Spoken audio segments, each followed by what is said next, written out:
ಸತ್ತಿಗೇರಿ ಗ್ರಾಮದಲ್ಲಿ KSRTC bus ನಿಲ್ದಾಣ ಅನೈತಿಕ ಚಟುವಟಿಕೆಗಳ ತಾಣವಾಗಿದೆ. ಯರಗಟ್ಟಿ ತಾಲೂಕಿನ ಸತ್ತಿಗೇರಿ ಗ್ರಾಮದಲ್ಲಿ ಹಲವಾರು ವರ್ಷಗಳ ಹಿಂದೆ ಸುಂದರವಾದ ಬಸ್ ನಿಲ್ದಾಣ ಕಟ್ಟಡ ನಿರ್ಮಾಣವಾಗಿತ್ತು. ಆದರೆ ಇತ್ತೀಚಿನ ದಿನಗಳಲ್ಲಿ ಕಟ್ಟಡವು ಶಿಥಿಲಗೊಂಡಿದ್ದು, ಈ ನಿಲ್ದಾಣವು ಪಾಳು ಬಿದ್ದು ಮದ್ಯವ್ಯಸನಿಗಳ ತಾಣವಾಗಿದೆ. ಎಲ್ಲಿ ನೋಡಿದರೂ ಕುಡಿದು ಬಿಸಾಡಿದ ಬಾಟಲಿಗಳು, ಟೀ ಕಪ್ಪುಗಳು, ಕಸ ಮತ್ತು ಮೂತ್ರದಿಂದ ದುರ್ನಾತ ಕೂಡಿದೆ. ಶಾಲಾ ಕಾಲೇಜು ವಿದ್ಯಾರ್ಥಿಗಳು ಮತ್ತು ಪ್ರಯಾಣಿಕರು ಈ ನಿಲ್ದಾಣ ಒಳಗೆ ಕೂಡಲು ಹಿಂಜರಿಯುತ್ತಿದ್ದಾರೆ. ಸಂಬಂಧಪಟ್ಟ ಅಧಿಕಾರಿಗಳು ಈಗಲಾದರೂ ಕ್ರಮ ತೆಗೆದುಕೊಳ್ಳುವವರೇನು ಕಾದು ನೋಡಬೇಕಾಗಿದೆ ಮತ್ತು ಊರಿನ ಗ್ರಾಮ ಪಂಚಾಯತ್ ಉಪಾಧ್ಯಕ್ಷ ಸತ್ತಿಗೇರಿ ನಿಲ್ದಾಣದ ಬಗ್ಗೆ ಹೀಗೆ ವಿವರಿಸಿದರು. ವರದಿಗಾರರು Shashidhar M Patil, media news channel, Yaragatti, Belgaum ಜಿಲ್ಲಾ.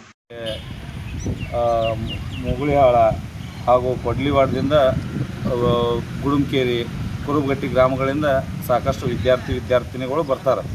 ಆ ವಿದ್ಯಾರ್ಥಿಗಳಿಗೆ ಇಲ್ಲಿ ಕೂತ್ಕೊಳ್ಳಿಕ್ಕೂ ಸಹ ಇಲ್ಲಿ ಒಂದು ಜಗದ ವ್ಯವಸ್ಥೆ ಇಲ್ಲ. ಅಲ್ಲಿ ಪಬ್ಲಿಕ್ನಲ್ಲಿ ಕಟ್ಟಿ ಮೇಲೆ ಕೂತ್ಕೋಬೇಕು ಮತ್ತು ವಿದ್ಯಾರ್ಥಿಗಳ ಸಂಖ್ಯೆ ಜಾಸ್ತಿ ಇರೋದ್ರಿಂದ ಕಟ್ಟಿಗೂ ಸಹ ಕೂಡ್ಲಿಕ್ಕೆ ಆಗ್ತಾಯಿಲ್ಲ.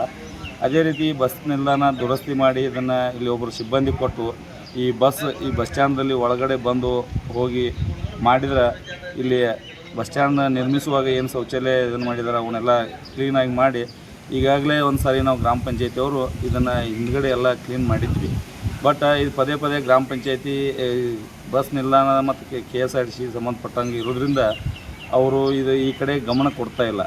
ಈಗಾಗಲೇ ಪ್ರಿಂಟ್ ಮೀಡಿಯಾದಲ್ಲಿ ಈ ಬಗ್ಗೆ ಸತ್ತಿಗೇರಿಯಲ್ಲಿ ಹಲವಾರು ವರ್ಷಗಳಿಂದ ಒಂದು ಬಸ್ ಸ್ಟ್ಯಾಂಡ್ ದುರಸ್ತಿ ಕಾರ್ಯಕ್ರಮ ಮಾಡೋಂಥ ಎಲ್ಲ ಪ್ರಯಾಣಿಕರದಾಗಲಿ ಈ ಗ್ರಾಮಸ್ಥರದಾಗಲಿ ಭಾಳ ಬೇಡಿಕೆ ಐತಿ.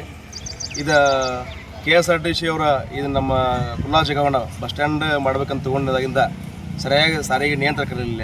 ಇಲ್ಲಿ ನಮ್ಮ ಕರ್ನಾಟಕ ಪಬ್ಲಿಕ್ ಶಾಲೆಯಿಂದ ಒಂದು ಸುಮಾರು 2,000 ವಿದ್ಯಾರ್ಥಿಗಳು ಪ್ರತಿನಿತ್ಯ ಇಲ್ಲಿ ಬಸ್ ಪ್ರಯಾಣ ಮಾಡೋದ್ರಿಂದ ಭಾಳ ವಿದ್ಯಾರ್ಥಿಗಳಿಗೆ ಅನಾನುಕೂಲ ಆಗೋದಿಲ್ಲ. ಪ್ರತಿಯೊಬ್ಬ ವಿದ್ಯಾರ್ಥಿಗಳು ಮಧ್ಯಾಹ್ನ ಕಾಲೇಜ್ ಬಿಡೋದ್ರಿಂದ ಹೋಗಿಲ್ಲ ಅಂಗಡಿ ಮುಗ್ಗಟ್ಟುಗಳ ಮುಂದೆ ಕುಂದಿರೋದಾಗಿತ್ತು ಪರಿಸ್ಥಿತಿ. ಹೀಗಾಗಿ ವಿದ್ಯಾರ್ಥಿಗಳಿಗೆಲ್ಲ ಅನುಕೂಲ ಆಗಬೇಕಂದ್ರೆ ಇಲ್ಲಿ ಈ ಬಸ್ ಸ್ಟ್ಯಾಂಡ್ ಒಂದು ದುರಸ್ತಿ ಮಾಡಿ ಒಬ್ಬರು ಸಾರಿಗೆ ನಿಯಂತ್ರಕರನ್ನ ಇಲ್ಲಿ ಮೇಲ್ವಿಚಾರಣೆ ಮಾಡ್ಲಿಕ್ಕೆ ಬಿಟ್ಟಾಗ ನಮ್ಮ ವಿದ್ಯಾರ್ಥಿಗಳಿಗಾಗಲಿ ಮತ್ತು ಎಲ್ಲ ಪ್ರಯಾಣಿಕರಾಗಲಿ ಅನುಕೂಲ ಆಗ್ತೈತಿ. ಅದ್ರಾಗ ಈಗ ಗ್ಯಾರಂಟಿ ಯೋಜನೆ ಇದೆ. ಬಸ್ ಫ್ರೀ ಬಂದಾಗಿಂದ ಎಲ್ಲ ಮಹಿಳಾ ಪ್ರಯಾಣಿಕರು ಜಾಸ್ತಿ ಪ್ರಯಾಣ ಮಾಡೋದ್ರಿಂದ ಎಲ್ಲರಿಗೂ ಕೂಡ ಇಲ್ಲಿ ಕೂತ್ಕೊಳ್ಳೋಕೆ ಅವಕಾಶ ಸಿಗ್ತೈತಿ. ಆದ್ರೆ ಏನು ಬಸ್ ಸ್ಟ್ಯಾಂಡು ದುರಸ್ತಿ ಮಾಡಬೇಕು, ಇದು ಬಸ್ಗಳು ಮಹಿಳಾ ಪ್ರಯಾಣಿಕರು ಜಾಸ್ತಿ ಮಾಡೋದ್ರಿಂದ ಎಲ್ಲ ಮಹಿಳೆಯರು ಬಂದು ಅಲ್ಲಿ ಅಂಗಡಿ ಮುಗ್ಗಟ್ಟುಗಳ ಮುಂದೆ ಕುಂದಿರೋದ್ರಿಂದ ಮಹಿಳೆಯರಿಗೂ ತೊಂದರೆ ಆಗೈತಿ ಮತ್ತು ಎಲ್ಲ ವಿದ್ಯಾರ್ಥಿಗಳಿಗೂ ತೊಂದರೆ ಆಗೈತಿ.